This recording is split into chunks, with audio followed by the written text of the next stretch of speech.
پاک سناتا ہوں. دنیا والوں کا نظام ہے، کوئی گلاب کا پھول سنتا ہے سبحان اللہ، کوئی چمیلی سنتا ہے تو کوئی رات رانی سنتا ہے، کوئی سورج مکھی سنتا ہے، کوئی جوہی سنتا ہے تو کوئی چمپا سنتا ہے، کوئی گلاب سنتا ہے.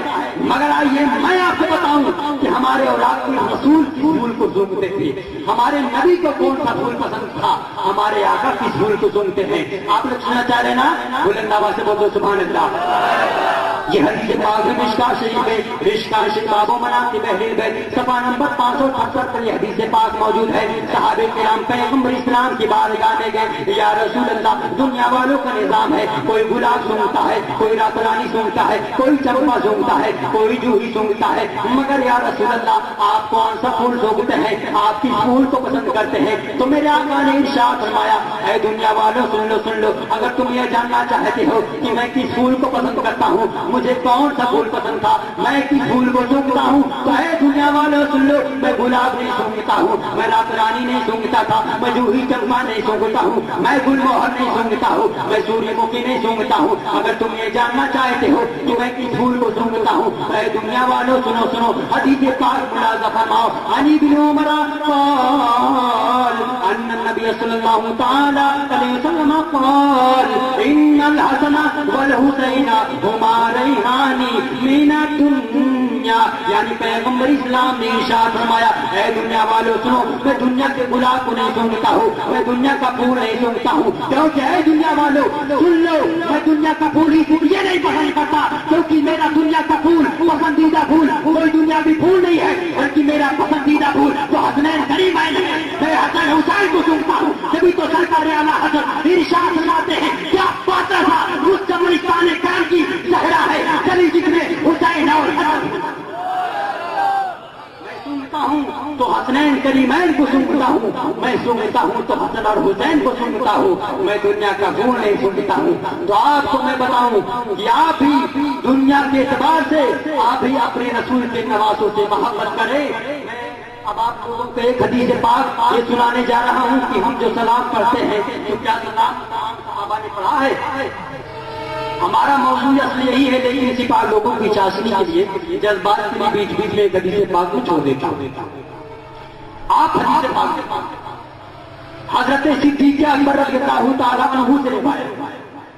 صدیق اکبر نے وصیت کی، صدیق اکبر نے فرمایا کہ پیغمبر اسلام علیہ السلام نے ارشاد فرمایا کہ جب میرا انتقال ہو جائے اور مجھے نہلانا غسل دینا اور جب مجھے کفن پہنا دینا اور مجھے تخت پہ لٹا دینا فخرج عنی، تو اے میرے صحابہ میرے حجرے سے باہر ہو جاؤ.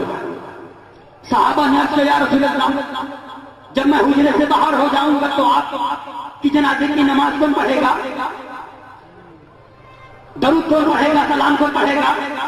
تو میرے آقا نے فرمایا لوگوں سنو، جب مجھے نہلا دینا کفن پہنا دینا میرے حجرے سے باہر ہو جانا، سب سے پہلے میری نماز جنازہ کوئی عام انسان نہیں پڑھے گا، بلکہ سب سے پہلے میری نماز جبریل امین پڑھیں گے. سبحان اللہ. سب سے پہلے میری نماز جبریل امین پڑھیں گے، ثم میکائیل، پھر حضرت میکائیل پڑھیں گے، ثم اسرافیل، پھر حضرت اسرافیل پڑھیں گے، ثم ملک الموت، پھر ملک الموت پڑھیں گے تمام ملائکہ کے ساتھ. اور جب فرشتوں کی جماعت درود و سلام سے فارغ ہو جائے تو اے لوگوں سنو، تم میرے حجرے میں فوج در فوج داخل ہونا اور مجھ پہ خوب درود پڑھنا اور خوب سلام پڑھنا. سبحان اللہ. اب دیکھیے اس حدیث پاک میں پیغمبر اسلام نے سلام پڑھنے کا حکم دیا. اب ہمیں یہ دیکھنا ہے کہ یہ رسول کا حکم ہے سلام پڑھنے کا، تو کیا واقعی صحابہ کرام نے سلام پڑھا بھی ہے، کھڑے ہو کر سلام پڑھا ہے؟ تو آپ ایک حدیث پاک اور ملاحظہ فرمائیے. حدیث پاک یہ ہے ان امیر المؤمنین علی المرتضی کرم اللہ تعالی وجہہ کریم قال لما قضی رسول اللہ صلی اللہ تعالی علیہ وسلم على سريره يقول لا يقوم عليه احد وهو امامكم حيا وميتا. یعنی حضرت امیر المومنین علی کائنات ارشاد فرماتے ہیں کہ جب پیغمبر اسلام کو نہلا دیا گیا، کفن پہنا دیا گیا اور جب تخت پہ لٹا دیا گیا، سارے لوگ باہر ہو گئے. پھر حضرت علی رضی اللہ تعالیٰ نے فرمایا کہ جب سب لوگ اندر داخل ہوئے تو علی کائنات نے ہاتھ اٹھا کر سارے لوگوں کو چیلنج دے کر کہا کہ اے لوگوں سن لو، جیسے تمام لوگوں کی نماز جنازہ ہوتی تھی، ایک مسلح آگے بچتا تھا، لوگ سب لگا کر پیچھے کھڑے ہوتے تھے، ایک امام نماز جنازہ پڑھاتا تھا۔ اب ایسا نہیں ہوگا، آج میرے رسول کی جنازے کی نماز کوئی امام نہیں پڑھائے گا، بلکہ تنہا تنہا نماز جنازہ ہوگی۔ لوگوں نے سوال کیا ایسا کیوں؟ جب دنیا کے مسلمانوں کی جنازے کی نماز جماعت کے ساتھ ہوتی تھی تو ہمارے رسول ہمارے امام کی نماز جماعت کے ساتھ کیوں نہیں ہوگی؟ تو حضرت علی کائنات نے اپنے ہاتھوں کو اٹھا کر لوگوں کو بتاتے ہوئے کہا، اس لیے کہ وَهُوَ إِمَامُكُمْ حَيًّا وَمَيْتًا، اے لوگوں سن لو، یہ رسول ہمارا امام ہے، یہ رسول ایسا امام ہے کہ جب زمین پہ چلتا تھا تب بھی میرا امام ہے، زمین پہ لیٹا ہے تب بھی میرا امام ہے۔ سبحان اللہ، نعرہ تکبیر، نعرہ رسالت، علماء اہل سنت، سبحان اللہ۔ یہ رسول زمین پہ جب چلتا تھا تب بھی میرا امام تھا، زمین پہ لیٹا ہے تب بھی میرا امام ہے۔ اب آگے کیا ہوتا ہے؟ جب حضرت علی نے یہ کہا تو لوگ فوج در فوج داخل ہوئے، پیغمبری اسلام پہ درود و سلام پڑھنا شروع کرتے ہیں۔ جب تمام فرشتوں کی جماعت فارغ ہو گئی اور تمام صحابہ فارغ ہوئے، سب سے لاسٹ میں، سب سے آخر میں حضرت علی کائنات گئے۔ سبحان اللہ، سب سے آخر میں کون گئے؟ حضرت علی۔ اور حضرت علی سب سے آخر میں گئے تو کیا کیا؟ حضرت علی اخیر میں جانے کے بعد ان کے بارے میں آیا ہے وَعَلِيٌّ قَائِمٌ بِحَيَالِ رسول اللہ صلی اللہ تعالی وسلم وَهُوَ يَقُولُ الصَّلَاةُ وَالسَّلَامُ عَلَيْكَ یا رسول اللہ، یعنی سب سے اخیر میں حضرت علی گئے اور پیغمبر اسلام کے سب کے سامنے کھڑے ہو کے عرض کرتے ہیں الصَّلَاةُ وَالسَّلَامُ عَلَيْكَ یا رسول اللہ، الصَّلَاةُ وَالسَّلَامُ عَلَيْكَ یا حبیب اللہ، کہ حضرت علی کائنات نے کھڑے ہو کر سلام پڑھا اور کھڑے ہو کر سلام پڑھ کر دنیا کے لوگوں کو یہ بتا دیا کہ لوگوں سنو، کھڑے ہو کر سلام پڑھنا کیا یہ کائنات ہے۔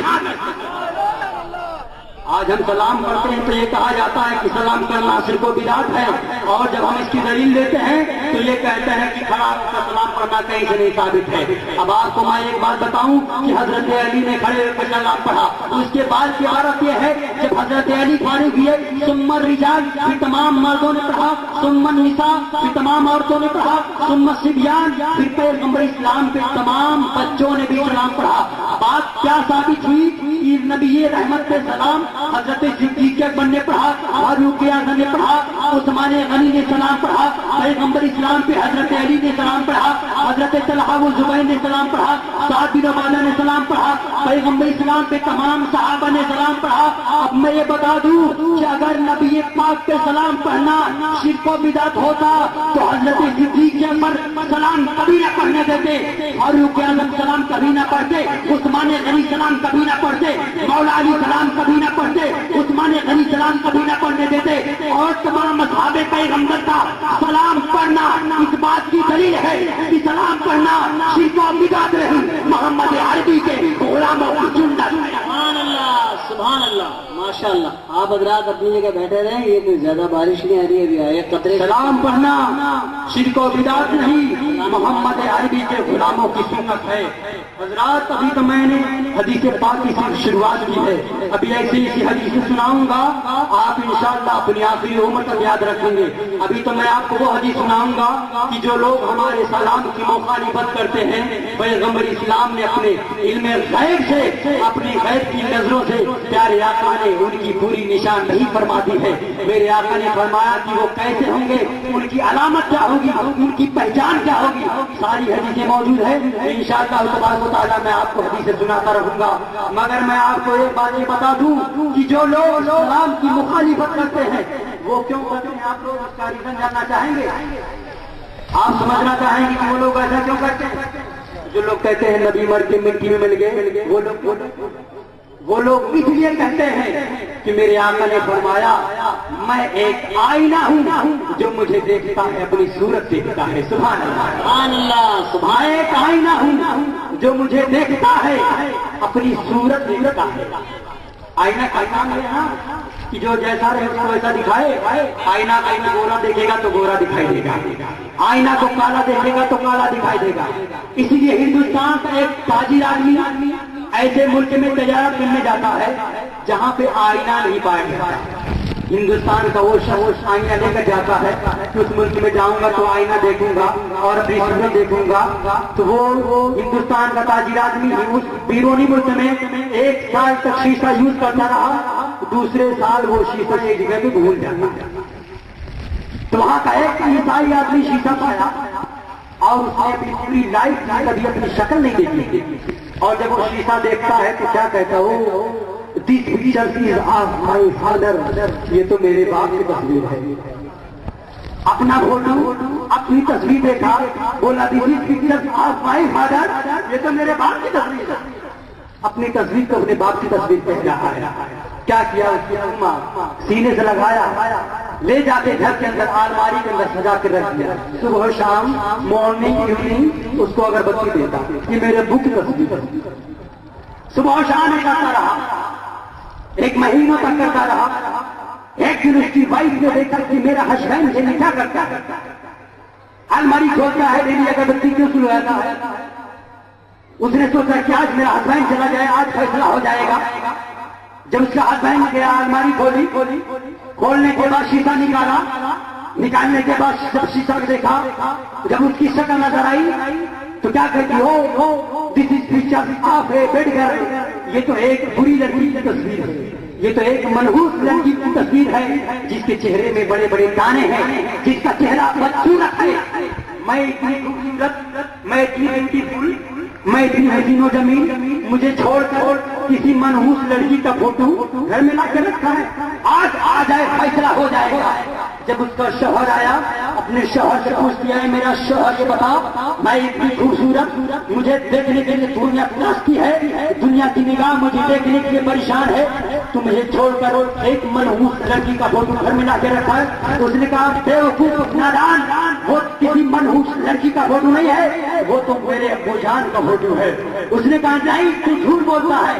اس نے کہا نہیں, یہی حقیقت ہے, یہی سچ ہے. اس نے کہا نہیں, میں ہرگز نہیں مان سکتی. دونوں میں وائرل, دونوں میں فساد, دونوں میں لڑائی, دونوں میں جھگڑا, دونوں آپس میں لڑ بیٹھتے ہیں. وہ کہتی وہ کسی لڑکی کا فوٹو ہے اور وہ ہسبینڈ کہتا نہیں, وہ میرے ابو کا فوٹو ہے. دونوں میں لڑائی چالو ہے. ایک تیسرے پادری صاحب اسی راستے سے گزر رہے تھے, انہوں نے دیکھا کہ جھگڑا کر رہا ہے, انہوں نے پوچھا اور انہوں نے کہا کہ آپ لوگ لڑائی دیکھ رہے ہو, مائی پروفیٹ حضرت عیسیٰ علیہ السلام said me, don't be angry and don't quarrel and don't abuse each other because they are very bad. ہمارے پیغمبر حضرت عیسیٰ نے فرمایا کہ آپس میں لڑائی نہ کرو, گالی گلوج نہ دو, آپس میں تم لوگ لڑائی کیوں کر رہے ہو. اس نے کہا کہ دیکھیے, یہ میرے ابو کا فوٹو ہے جو میں گھر میں لا کے رکھا ہوں. یہ میری بیوی کہتی کسی منحوس لڑکی کا فوٹو, تو اس کی بیوی کہتی نہیں, یہ میرا شوہر جھوٹ بولتا ہے, یہ کسی منحوس لڑکی کا فوٹو ہے. دونوں آپس میں اپنی باتیں پیش کر رہے. پادری نے کہا لاؤ ذرا میں دیکھ کر فیصلہ کر دوں. پادری نے دیکھا تو دیکھنے کے بعد اس کی آواز نکل گئی اور اس نے کہا you are liar and you are liar because this is picture of my father. تم بھی جھوٹا ہے, تم بھی جھوٹی ہے, یہ تو میرے ابو جان کا فوٹو ہے. دونوں آپس میں لڑائیاں کر بیٹھے. میں آپ کو بتاؤں آپ ہی دونوں نے ایسا کیوں کہا, اس لیے کہ وہ آئینہ تھا. آئینہ کا کام یہ ہے کہ جو جیسا رہے آئینہ اس کو ویسا ہی دکھا دیتا ہے. اس لیے جب نبی رحمت کی بارگاہ میں ابو جہل آیا تو ابو جہل نے کہا, اے محمد تمہارا چہرہ اچھانے لگتا ہے, تمہاری باتیں اچھنے لگتی ہیں, تمہارا چلنا اچھانے لگتا ہے, تمہارا اٹھنا اچھانے لگتا ہے, تمہارا بیٹھنا اچھانے لگتا ہے, تمہاری باتیں اچھنے لگتی ہیں. تو پیغمبر اسلام نے ایکسپٹ کر لیا اور فرمایا صدقت, اے ابو جہل تم نے سچ کہا. اور جب اسی وقت نبی کی بارگاہ میں حضرت صدیق اکبر آئے تو صدیق اکبر نے عرض کیا, یا رسول اللہ, یور ویری نائس, یا حبیب اللہ, آپ کا چہرہ تو بڑا خوبصورت ہے, آپ کا ہاتھ بڑا خوبصورت ہے, آپ کے خاندان بہت خوبصورت ہے, آپ کا اٹھنا بہت اچھا لگتا ہے, آپ کا چلنا بہت اچھا لگتا ہے. تو پیغمبر اسلام نے ایکسپٹ کر لیا اور فرمایا صدقت, اے صدیق اکبر تم نے ٹھیک کہا, اے صدیق اکبر تم نے سچ کہا.